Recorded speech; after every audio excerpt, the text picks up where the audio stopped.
আরজিকরে নারকীয় হত্যাকাণ্ডে স্তম্ভিত গোটা দেশ। নৃশংস হত্যার প্রতিবাদে পথে নেমেছেন আমজনতা। চিকিৎসক মহল থেকে শুরু করে বিশিষ্টজনেরাও দাবি একটাই, বিচার চাই, দোষীদের শাস্তি চাই। এই পরিস্থিতিতে তরুণী চিকিৎসককে খুন ধর্ষণের নারকীয় ঘটনায় সদ্যপ্রণোদিত মামলা দায়ের দেশের সর্বোচ্চ আদালতে। মঙ্গলবার সেই ঘটনার শুনানি হয় প্রধান বিচারপতি DY চন্দ্রচূড়ের নেতৃত্বাধীন 3 সদস্যের একটি বেঞ্চে। এদিনের শুনানি পর্বে একাধিক বিষয় নিয়ে প্রশ্ন তোলে সর্বোচ্চ আদালত। শুনানির শুরুতেই তরুণী চিকিৎসকের ধর্ষণ হত্যা মামলায় তদন্ত প্রক্রিয়া নিয়ে শীর্ষ আদালতের একগুচ্ছ প্রশ্নের মুখে পড়েন আইনজীবীরা। কেন প্রথমে আত্মহত্যা বলা হলো? কেন FIR দায়ের করতে এত দেরি? নির্যাতিতার নাম ছবি কিভাবে প্রকাশ্যে এলো?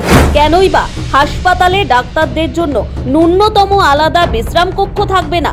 মঙ্গলবার শুনানির শুরুতে এমন সব প্রশ্ন তুলল সুপ্রিম কোর্টের প্রধান বিচারপতির বেঞ্চ। ঘটনায় অত্যন্ত ক্ষুব্ধ বিচারপতিরা। তাদের মন্তব্য, এমন ঘটনায় আমরা বসে থাকতে পারি না, কিছু একটা করতে হবে।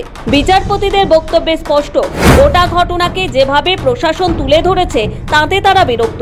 এই মামলায় রাজ্যের তরফে আইনজীবী হিসেবে সুপ্রিম কোর্টে সওয়াল করছেন বিশিষ্ট আইনজীবী কপিল সিব্বল।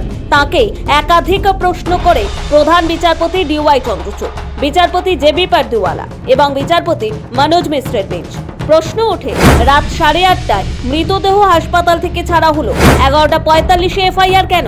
তাতে সিব্বলের জবাব, নানা আইনি প্রক্রিয়া সম্পন্ন করতে গিয়ে দেরি হয়েছে।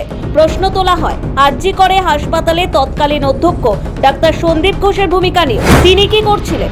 পদত্যাগের কয়েক ঘন্টার মধ্যে কিভাবে নতুন পদে বসতে পারে? তাকে নিয়ে রাজ্যই বা কি পদক্ষেপ নিচ্ছে? এসব জানতে চান বিচারপতিরা। এমনকি আরজিকরে কি করে বহিরাগতরা ঢুকে হামলা করলো সেই প্রশ্নও তুলেছে সুপ্রিম কোর্ট। সিব্বলের পাল্টা সওয়াল, সোশ্যাল মিডিয়ায় ভুল খবর ছড়াচ্ছে, তাতে মানুষ বিভ্রান্ত, তাই সোশ্যাল মিডিয়া পোস্ট নিয়ন্ত্রণ করা হোক। এদিন শুনানি চলাকালীন পুলিশের ভূমিকা নিয়েও কড়া ভাষায় ক্ষোভ প্রকাশ করেছেন বিচারপতিরা। এদিনের শুনানিতে সলিসিটর জেনারেল তুষার মেহতা সওয়াল করেন, DIG-কে অবিলম্বে অপসারিত করতে হবে। আরজিকরে তরুণী চিকিৎসকের দেহ উদ্ধারের পর প্রায় 1.5 সপ্তাহ কেটে গিয়েছে। ইতিমধ্যে বিভিন্ন মাধ্যমে সামনে এসেছে নির্যাতিতার নাম, ছড়িয়ে পড়েছে ছবিও। তা নিয়ে এবার প্রশ্ন তুলল সুপ্রিম কোর্ট। কার্যত উদ্বেগ প্রকাশ করেছেন সুপ্রিম কোর্টের প্রধান বিচারপতি DY চন্দ্রচূড়।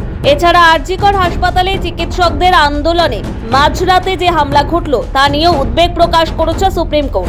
কারা চালালো হামলা তা নিয়ে তদন্ত করছে কলকাতা পুলিশ। তার স্ট্যাটাস রিপোর্টও চেয়েছে শীর্ষ আদালত। বৃহস্পতিবারের মধ্যে CBI এর কাছে স্ট্যাটাস রিপোর্ট চাওয়া হয়েছে। আগামী 22 আগস্টের মধ্যে তা দিতে হবে। ওই দিনই মামলার পরবর্তী শুনানি। ব্যুরো রিপোর্ট, সময়, কলকাতা।